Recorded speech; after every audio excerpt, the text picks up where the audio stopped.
Hello दोस्तों, स्वागत है आप सभी का हमारे YouTube चैनल पाठ्यकला में।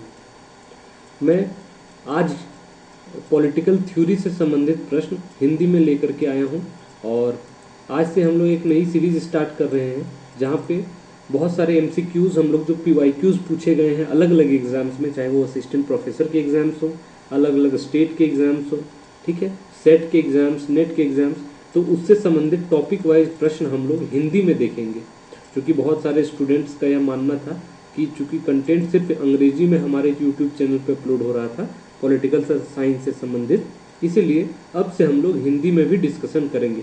तो जो हिंदी के स्टूडेंट्स हैं वो रेगुलरली हमारे चैनल को फॉलो कर सकते हैं और अपने नेट की प्रिपरेशन या CUET या असिस्टेंट प्रोफेसर की प्रिपरेशन को मजबूती से कर सकते हैं। ठीक है, तो आइए स्टार्ट करते हैं हम लोगों का आज का सेशन। ठीक है, ये मेरे बारे में है, आप लोग यहाँ पे देख सकते हैं। ठीक है, नेक्स्ट हम लोग देखते हैं आज का पहला प्रश्न। ठीक है, तो यहाँ पे पहला प्रश्न आप लोग देखिए, इसमें लिखा हुआ है लेनिन के द्वारा मार्क्सवाद के सिद्धांत और कार्यप्रणाली के लिए कौन सा सही योगदान किया गया था। ठीक है, तो यह प्रश्न है और यहाँ पे ऑप्शन है, देखिए, वैनगार्ड पार्टी का सिद्धांत, उपनिवेशवाद का सिद्धांतिक विश्लेषण, अधीनस्थ के सिद्धांत, द्वंद्वात्मक भौतिकवाद की अवधारणा, ठीक है, वैनगार्ड पार्टी का सिद्धांत और उपनिवेशवाद के सैद्धांतिक विश्लेषण। ठीक है, ये देखिए छत्तीसगढ़ के असिस्टेंट प्रोफेसर एग्जाम में पूछा गया था 2014 में, तो यहाँ वहाँ से प्रश्न है। ठीक है, तो इसका सही आंसर क्या होगा? ई, वैनगार्ड पार्टी का सिद्धांत और उपनिवेशवाद के सैद्धांतिक विश्लेषण। तो लेनिन के द्वारा मार्क्सवाद के सिद्धांत और कार्यप्रणाली के लिए इसके लिए योगदान दिया गया था। ठीक है, यानी वैनगार्ड पार्टी का सिद्धांत उन्हीं के द्वारा दिया गया था, तो हमें ये याद रखना है। ठीक है, आइए नेक्स्ट क्वेश्चन देखते हैं।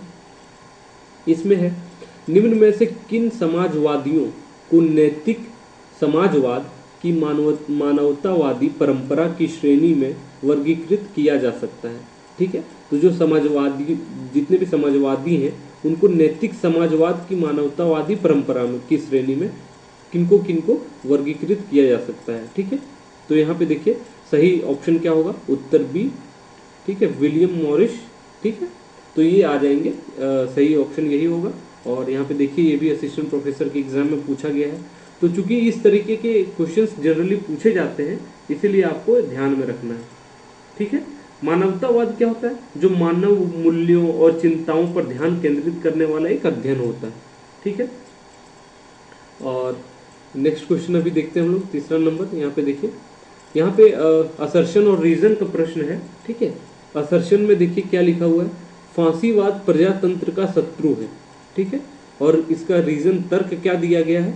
यह व्यक्ति स्वतंत्रता को पूर्ण रूप से, ठीक है, पूर्ण रूप से नष्ट करता है। तो ये आपका प्रश्न है यहाँ पे। और यहाँ पे ऑप्शन है, देखिए कि ए और आर दोनों एकांकी रूप में सत्य हैं, वह आर एक का सही विवेचन है, या इस तरीके से जो आते हैं। ठीक है, तो यहाँ पे क्या होगा? ए, ऑप्शन ए, जहाँ पे क्या है, दोनों स्टेटमेंट सही हैं। ठीक है, और ए को एक्सप्लेन आर कर रहा है। ठीक है, तो यहाँ पे ये सही जवाब हो जाएगा। फांसीवाद क्या है? फांसीवाद एक तानाशाही विचारधारा वाली शासन प्रणाली है ना, और यह प्रणाली प्रजातंत्र या लोकतंत्र को शत्रु के समान देखती है। ठीक है, तो यही याद रखना है। और आइए देखते हैं नेक्स्ट क्वेश्चन हमारा। यहाँ पे है एडम स्मिथ से संबंधित प्रश्न है। इसमें क्या है? एडम स्मिथ से संबंधित यहाँ पे देखिए, संबंधित निम्नलिखित कथनों पर विचार कीजिए। ठीक है, तो पहला यहाँ कथन है, वे हस्तक्षेपवाद के पक्षधर थे किंतु न्यूनतम राज्य के नहीं। ठीक है, वो नहीं चाहते थे कि नॉन इंटरफेरेंस हो। ठीक है ना, और वो न्यूनतम राज्य के पक्ष में नहीं थे, उनका यह स्टेटमेंट में कहा गया है। दूसरा, उन्होंने शिक्षा, सार्वजनिक स्वास्थ्य एवं श्रम नियमों में बड़ी संख्या में सरकारी कार्यक्रमों का समर्थन किया था। तो क्या लगता है एडम स्मिथ से संबंधित यहाँ पे जो कथन है इस पे कौन सही है और कौन गलत है? ठीक है, तो यहाँ पे देखिए 1 व 2 दोनों सही है। ठीक है, वे अहस्तक्षेपवाद के पक्षधर थे लेकिन न्यूनतम राज्य के नहीं। ठीक है, और उन्होंने शिक्षा, सार्वजनिक स्वास्थ्य एवं श्रम नियमों में बड़ी संख्या में सरकारी कार्यक्रमों का समर्थन किया था। ठीक है, तो दोनों स्टेटमेंट यहाँ पे सही है। ठीक है, और देखते हैं हम लोग अब नेक्स्ट प्रश्न। अगला प्रश्न है, मार्क्सवादी परिप्रेक्ष्य में राज्य से संबंधित त्रुटिपूर्ण कथन को पहचानिए। ठीक है, मार्क्सवादी परिप्रेक्ष्य में राज्य से संबंधित जो गलत कथन है उसको पहचानना है। तो यहाँ पे देखिए, राज्य समाज की अधिसंरचना का एक घटक है। दूसरा स्टेटमेंट है, सर्वहारा क्रांति के बाद राज्य का बलपूर्वक उन्मूलन कर दिया जाएगा। तीसरा है, राज्य समाज में विरोधपूर्ण वर्ग विभाजनों की रचना है। चौथा, अधीनस्थ वर्गों के लिए सदैव अधिनायकवादी होता है।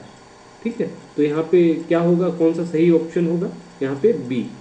ठीक है, तो मार्क्सवादी परिप्रेक्ष्य में राज्य से संबंधित यह जो स्टेटमेंट है वह त्रुटिपूर्ण है, यानी गलत है। ठीक है, तो यह याद रखिएगा।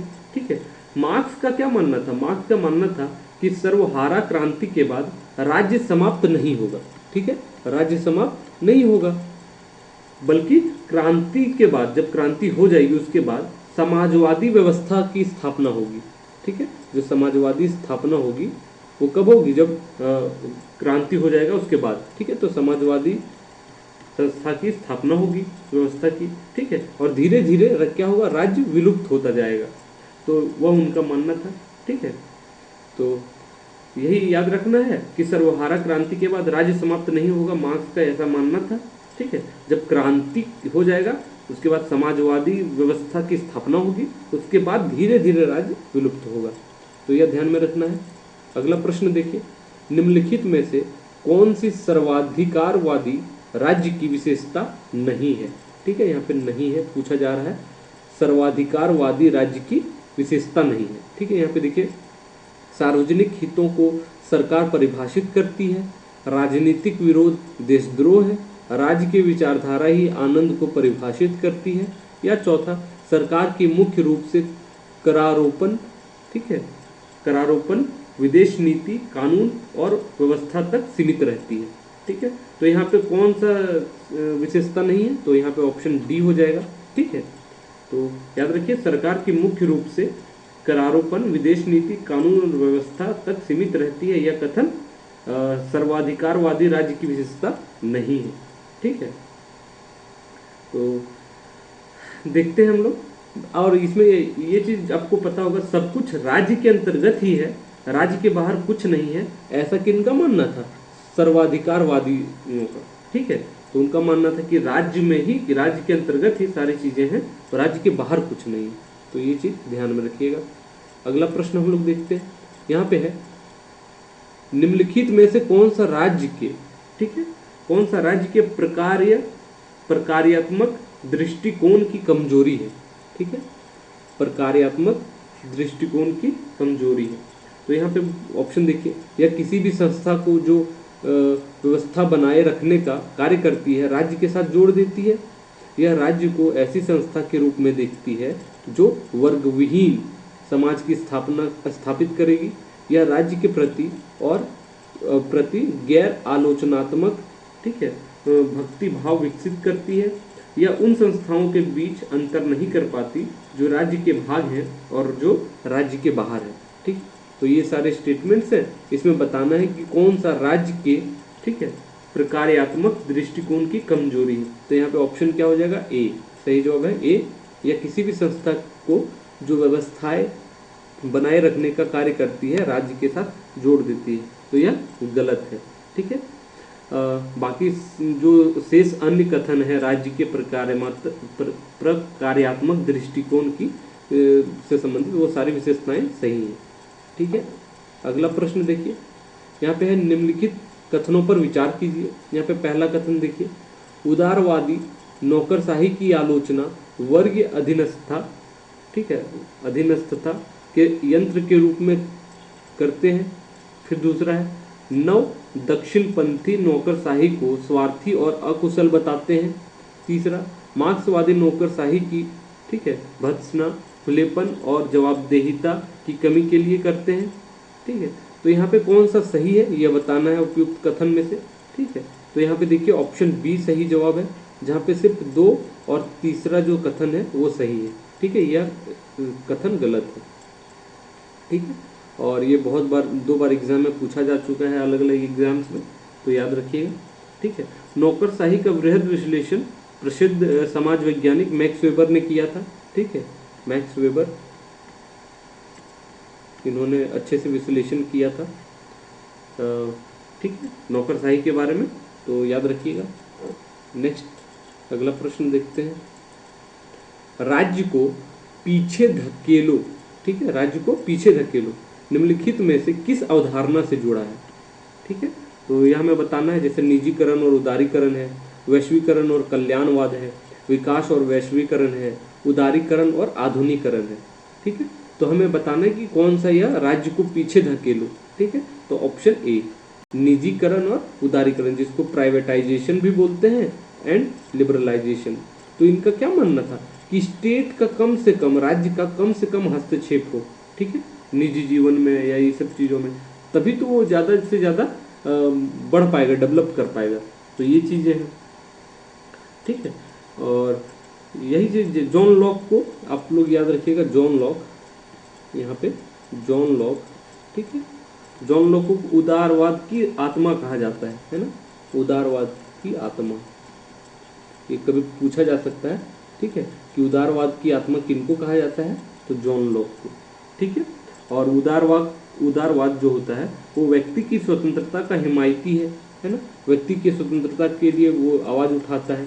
ठीक है, तो ये सारे बातें आप याद रखिएगा। अगला प्रश्न देखते हैं, निम्नलिखित में से कौन सा नव उदारवाद, जिसको न्यू लिबरलिज्म कहते हैं, से संबंधित है। ठीक है, देखिए FA. हेयेक, Robert Nozick, Milton Friedman और उपरोक्त सभी, तो ये सारे लोग जो हैं वो नव उदारवाद से संबंधित है। एफ.ए. हेयेक, रॉबर्ट नॉजिक और मिल्टन फ्रीडमैन। ठीक है, और ये चीज़ याद रखिएगा। ठीक है, इनकी मान्यता है कि जो 20वीं शताब्दी के बाद जो हुआ उदारवादी परंपरा में, ठीक है, उन्होंने कुछ कल्याणकारी राज्य का सिद्धांत अच्छे तरीके से बताया है ना, और उनका कहना था कि जो उन्होंने भी उदारवादी चिंतन में अहस्तक्षेप मूलक दृष्टिकोण को वापस लाने की वकालत की। उनका कहना था कि नॉन इंटरफेरेंस को वापस लाओ, है ना, अन स्टेट की किसी प्रकार का इंटरफेयर ना करे। तो ये सारे लोग याद रखिएगा कि इससे जुड़े हुए हैं नव उदारवाद से। अगला प्रश्न देखिए, निम्न में से कौन सा उपागम इस विश्वास पर आधारित है कि आर्थिक आधार वैचारिक तथा राजनीतिक अधिसंरचना को निर्धारित करता है। ठीक है, तो यहाँ पे ऐतिहासिक भौतिकवाद है, व्यवहारवाद है, संस्थावाद है, क्रीड़ा सिद्धांत है। ठीक है, तो याद रखिएगा ऑप्शन ए ऐतिहासिक भौतिकवाद जो है, ठीक है, यह उपागम इस विश्वास पर आधारित है कि आर्थिक आधार वैचारिक तथा राजनीतिक अधिसंरचना को निर्धारित करता है।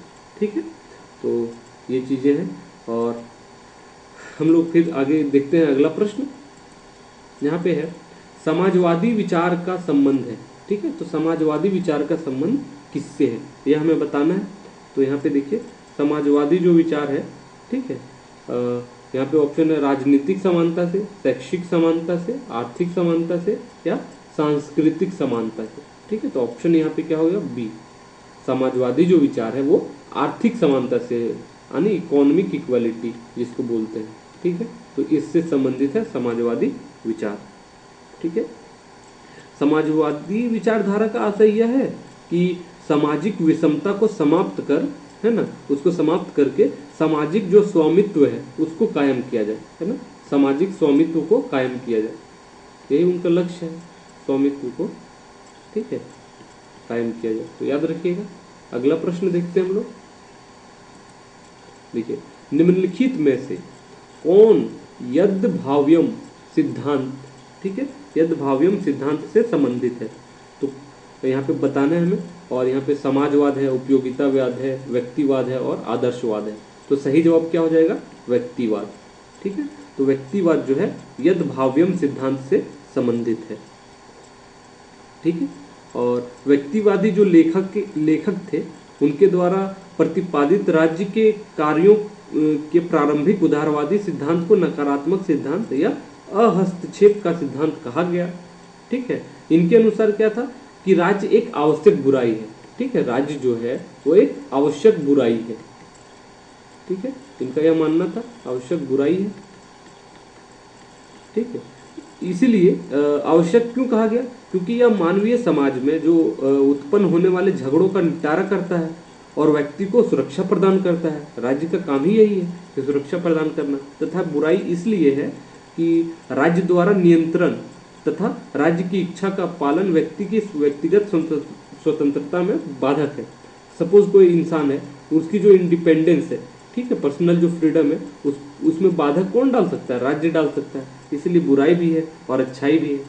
ठीक है, तो यह चीज याद रखिएगा। अगला प्रश्न देखते हैं हम लोग। यहाँ पे है, वैज्ञानिक व्यक्तिवाद की अवधारणा का विकास किसने किया? ठीक है, तो वैज्ञानिक व्यक्तिवाद, यह प्रश्न जनरली पूछा जाता है हर एक एग्जाम में, तो याद रखिएगा किसने किया वैज्ञानिक व्यक्तिवाद की अवधारणा का विकास? तो डी स्पेंसर। ठीक है, तो स्पेंसर वो थे जिन्होंने वैज्ञानिक व्यक्तिवाद की अवधारणा का विकास किया गया। ठीक है, और स्पेंसर ने राज्य की उत्पत्ति तो किससे माना है? अनुबंध से माना है। ठीक, अनुबंध से माना है, परंतु उसने समाज की संकल्पना जीव के रूप में की है। ठीक है, जीव के रूप में की है समाज की संकल्पना। ठीक है, और स्पेंसर जो कहता है उनके अनुसार कि जो समाज रूपी जीव के जो अंग सुचारू रूप से कार्य ना करे, उनके नष्ट हो जाने में ही समाज का कल्याण है। ठीक है, तो उनका वही कहना था कि जो समाज रूपी जीव है, उनके जो भी अंग अच्छे रूप से कार्य ना करे, सुचारू रूप से काम ना करे, तो उनका नष्ट हो जाना चाहिए, यही समाज का कल्याण है। ठीक, तो याद रखिएगा इस चीज को। ठीक है, अब अगला प्रश्न हम लोग देखते हैं। निम्नलिखित में से कौन आदर्शवादी विचारक है? ठीक है, तो कौन आदर्शवादी विचारक है यह हमें बताना है। और यहाँ पे देखिए मिल है, लास्की है, बेंथम है, हीगल है, तो यहाँ पे सही जवाब क्या हो जाएगा? हीगल। ठीक है, तो यह आदर्शवादी विचारक है, यह चीज ध्यान रखिएगा। ठीक है, और फिर हम लोग अगला प्रश्न देखते हैं। एक चीज याद रखिएगा, हीगल कहाँ से संबंधित था? तो यह 19वीं शताब्दी से संबंधित था। 19वीं शताब्दी का आदर्शवादी ये जर्मनी से था। ठीक है, तो यह जर्मन विचारक था, यह चीज याद रखिएगा, कभी कभी पूछ भी दिया जाएगा। ठीक है, अगला प्रश्न हम लोग देखते हैं। यहाँ पे मार्क्स के अनुसार, ठीक, मार्क्स के अनुसार उसके पहले का सारा समाजवादी चिंतन था किस प्रकार का था? काल्पनिक, क्रांतिकारी, विकासवादी या फेबियन? तो क्या होगा? काल्पनिक। मार्क्स ने जो कहा कि जितने भी पहले समाजवादी थिंकर्स हुए, जो चिंतन था वो क्या था? काल्पनिक। और जब मार्क्स आया तो अपने जो अपना जो समाजवादी चिंतन था उसको बोला कि ये क्या है? वैज्ञानिक है। ठीक है, तो अपने चिंतन को वो वैज्ञानिक चिंतन कहता है। ठीक है, बाकी लोगों को वो काल्पनिक कहता है, तो यह चीज याद रखिएगा। ठीक है, और याद रखिएगा कम्युनिस्ट मैनिफेस्टो इन्हीं के द्वारा लिखा गया, मार्क्स के द्वारा, कम्युनिस्ट मैनिफेस्टो। ठीक है, इसकी संरचना की गई मैनिफेस्टो। ठीक है, और एक जो पुस्तक उनके द्वारा लिखा गया वो क्या था? Das Kapital. ठीक है, तो याद रखिएगा ये दोनों नाम किताबों के, ठीक है, जो मार्क्स से संबंधित है। ठीक है, और फिर अगला प्रश्न हम लोग देखते हैं यहाँ पे। पारंपरिक, ठीक है, क्लासिकल जिसको बोलते हैं, पारंपरिक उदारवाद, क्लासिकल लिबरलिज्म के जनक थे, तो कौन थे? तो कौन जनक है? तो यहाँ पे ऑप्शन सी, जॉन लॉक। ठीक है, जिनको उदारवाद की आत्मा कहा जाता है। ठीक है, तो जॉन लॉक ही थे जिन्होंने क्लासिकल उदारवाद या पारंपरिक उदारवाद के जनक माना जाता है इनको। ठीक है, और उदारवाद का पिता भी इन्हीं को कहा जाता है, जॉन लॉक को। ठीक है, तो उदारवाद के पिता। सीधा प्रश्न पूछा जा सकता है जॉन लॉक से संबंधित, तो याद रखिएगा। ठीक है, और ठीक, अगला प्रश्न देखते हैं हम लोग। उदारवाद निश्चित दर्शन बना, तो कौन से शताब्दी में उदारवाद एक निश्चित दर्शन बना? ठीक है, तो यहाँ पे है 17वीं शताब्दी में, 18वीं शताब्दी में, 19वीं या वर्तमान शताब्दी में? तो इसका जो सही प्रश्न हो जाएगा वो हो जाएगा आपका बी।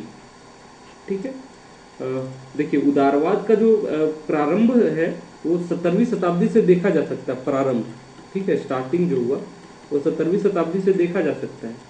किंतु जॉन लॉक ने जो आगे चलकर उदारवाद का दर्शन करूँ 18वीं शताब्दी में वो निश्चित दर्शन बनता है। तो याद रखिएगा यहाँ पे स्टार्ट हुआ लेकिन 18वीं शताब्दी में निश्चित दर्शन बना। ठीक है, अगला प्रश्न देखिए, निम्नांकित में से कौन एक मार्क्सवादी समाजवाद सिद्धांत का आधार है?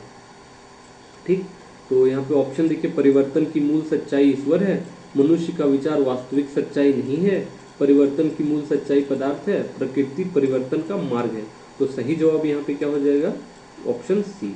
ठीक है, परिवर्तन की मूल सच्चाई पदार्थ है। ठीक है, तो यह मार्क्सवादी समाजवाद सिद्धांत का एक आधार है, यह याद रखिएगा इस चीज को। ठीक है, मार्क्स ने पहली बार ये व्याख्यात किया है कि जो आर्थिक संबंध है, जिसमें उसका आता है क्या है, जो उत्पादन की शक्तियों तथा वितरण की प्रणाली से है, उसमें बदलाव से समाज के स्वरूप में भी बदलाव आ जाता है।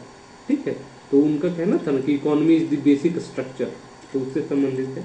ठीक है, तो मार्क्स के अनुसार यह था कि किसी राष्ट्र या समाज के विकास की प्रक्रिया में जो आर्थिक तत्व होते हैं, ठीक है, आर्थिक तत्वों की भूमिका प्रधान होती है। ठीक है, उनका यही मानना था, आर्थिक तत्वों की भूमिका प्रधान होती है किसी भी समाज के विकास की प्रक्रिया में। तो अगला प्रश्न देखते हैं, यहाँ पे है, कौन सा राजनीतिक सिद्धांत राज्य को एक आवश्यक बुराई मानता है? देखिए, अभी हमने पहले भी डिस्कस किया था, आवश्यक बुराई राज्य को कौन मानता है, तो यहाँ पे बी हो जाएगा, शास्त्रीय उदारवाद। ठीक है, तो शास्त्रीय उदारवाद जो है वो राज्य को एक आवश्यक बुराई मानता है। ठीक है, और जो बुरा क्यों है हम लोग जानते हैं, क्योंकि राज्य की इच्छा का पालन जब होगा, राज्य जो अपनी इच्छा का पालन करवाएगा, उसमें जो व्यक्ति की स्वतंत्रता है उसमें बाधक आएगा, है ना। व्यक्ति की स्वतंत्रता है उसमें राज्य बाधक डाल सकता है, इसलिए बुराई है। और अच्छा इसीलिए है, मतलब क्योंकि आवश्यक इसीलिए है ताकि व्यक्ति की सुरक्षा को प्रदान किया जाए। ठीक है, अगला प्रश्न, समाजवाद, ठीक है, यहाँ पे थोड़ा गलत लिखा हुआ है, समाजवाद एक ऐसे टोपी की तरह है जिसकी आकृति, ठीक है, नष्ट हो चुकी है क्योंकि इसे हर कोई पहन लेता है। यह किसने कहा? ठीक है, तो यह जो कथन है यह किनके द्वारा कहा गया, यह हमें बताना है। तो उत्तर यहाँ पे क्या होगा? ऑप्शन ए, CM जोड। ठीक है, इनका नाम याद रखिएगा। तो इन्हीं के द्वारा यह स्टेटमेंट दिया गया था। ठीक है, और जो यही मानते हैं क्योंकि अलग अलग फिर बाद में समाजवाद की कल्पना हुई, अलग अलग प्रकार के समाजवाद हमें देखने को मिलते हैं। ठीक है, तो वही उनको कहा, उनके द्वारा यह कहा गया कि एक ऐसी टोपी है जिसकी आकृति नष्ट हो चुकी है, जो ओरिजिनल में जो उसकी आकृति थी वो नष्ट हो चुकी है क्योंकि सब लोग पहन लिए। ठीक है, तो उनका यह कहना था। अगला प्रश्न देखिए, निम्नलिखित में से कौन सर्वाधिकारवादी राज्य में विश्वास करता है? ठीक है, तो कौन सर्वाधिकारवादी राज्य में विश्वास करता है? ऑप्शन सी, फांसीवाद। ठीक है, तो याद रखिएगा, फांसीवाद सर्वाधिकारवादी राज्य में विश्वास रखता है। ठीक है, और यहाँ पे जानते हैं कि फांसीवाद राज्य को एक सर्वशक्तिमान संस्था के रूप में देखता है। ठीक है, उनका कहना है, जो फांसीवाद के मानने वाले लोग हैं, कि राज्य एक जो क्या है, सर्वशक्तिमान संस्था है। ठीक है, और सबसे सर्वोच्च तथा नैतिक इकाई राज्य को ही मानते हैं वो लोग।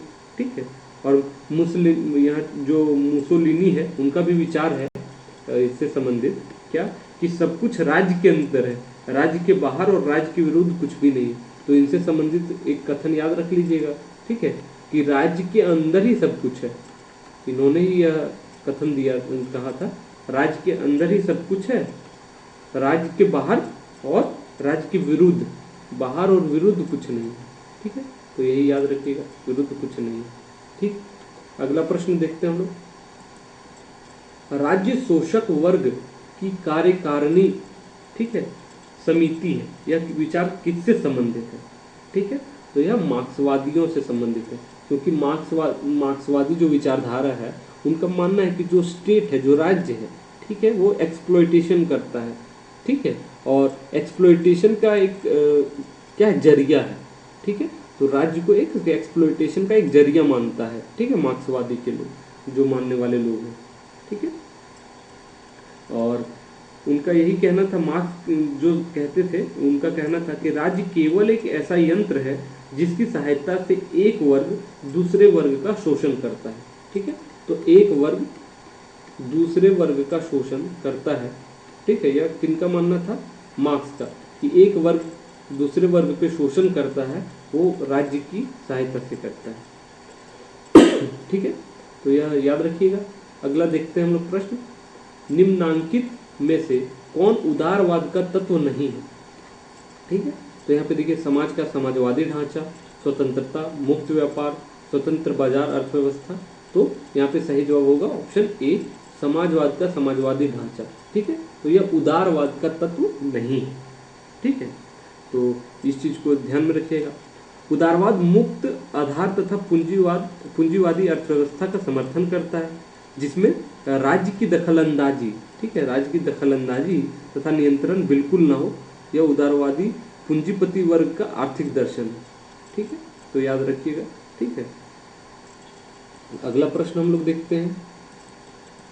एक सेकंड, ये हो गया। हाँ, यहाँ पे है, निम्नलिखित में से कौन एक समाजवाद की विशेषता है?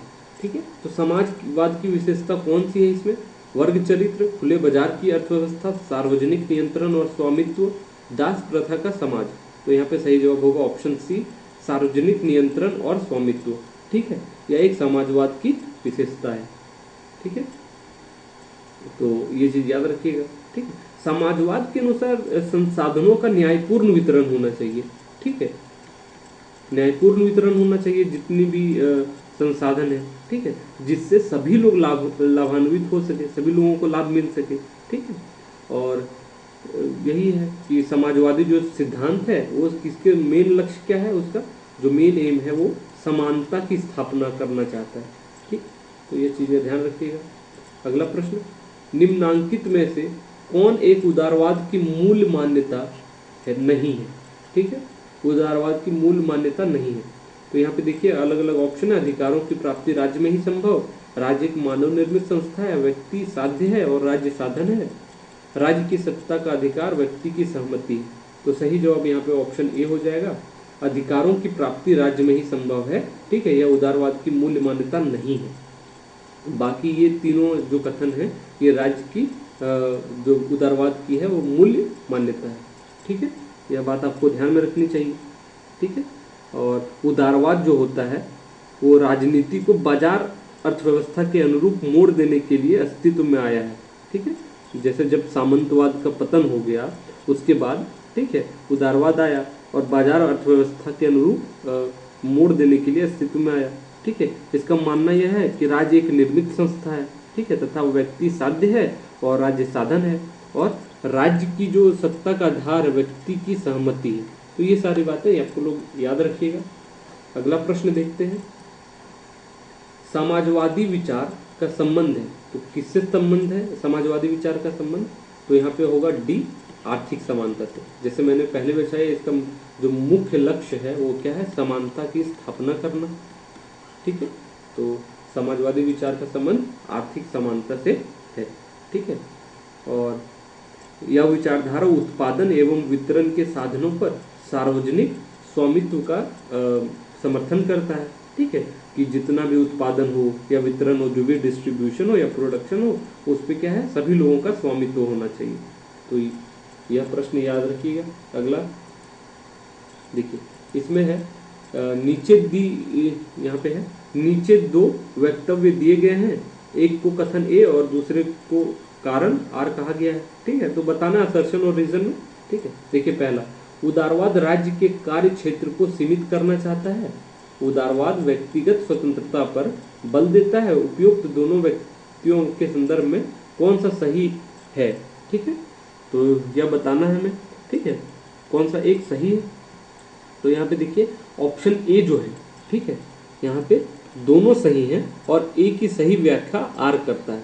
उदारवाद राज्य के कार्य क्षेत्र को सीमित करना चाहता है, हाँ, क्योंकि वो चाहता है कि इंडिविजुअल की फ्रीडम जो है, व्यक्ति की स्वतंत्रता को आगे बढ़ाया जाए। ठीक है, और दूसरा है उदारवाद व्यक्तिगत स्वतंत्रता पर बल देता है, हाँ, ये भी बिल्कुल सही है। ठीक, तो ऑप्शन ए सही जवाब हो जाएगा। ठीक है, अगला प्रश्न देखते हैं हम लोग। किसके संसर्ग ने एम.एन. रॉय, ठीक है, को मैक्सिको में मार्क्सवाद अपनाने के लिए प्रेरित किया? ठीक, तो एम.एन. रॉय ने मार्क्सवाद अपनाया था, ठीक है, तो उनको मैक्सिको में किन्होंने प्रेरित किया था? तो यहाँ पे ऑप्शन ए हो जाएगा माइकल बारोडीन, ठीक है। तो यह याद रखिएगा, यह बहुत इंपॉर्टेंट प्रश्न है। माइकल बारोडीन के द्वारा एम.एन. रॉय को प्रेरित किया गया था कि वो मार्क्सवाद को अपना ले, ठीक है। तो और यह भी है कि भारत में जो मार्क्सवाद के विचार है उनको लाने में एम.एन. रॉय की भूमिका अधिक है, ठीक है, वही है जो उन्होंने लेकर के आए, ठीक है। और रेडिकल ह्यूमैनिज्म इनका ही कंसेप्ट है, जिनको बोलते हैं, ठीक है, याद रखिएगा। अगला प्रश्न देखते हैं हम लोग। उदारवाद के विषय में निम्नलिखित में से कौन सा कथन सही नहीं है? ठीक है, तो कौन सा सही नहीं है, यहाँ पे देखिए अलग अलग स्टेटमेंट है, तो यहाँ पे सही जवाब होगा सी।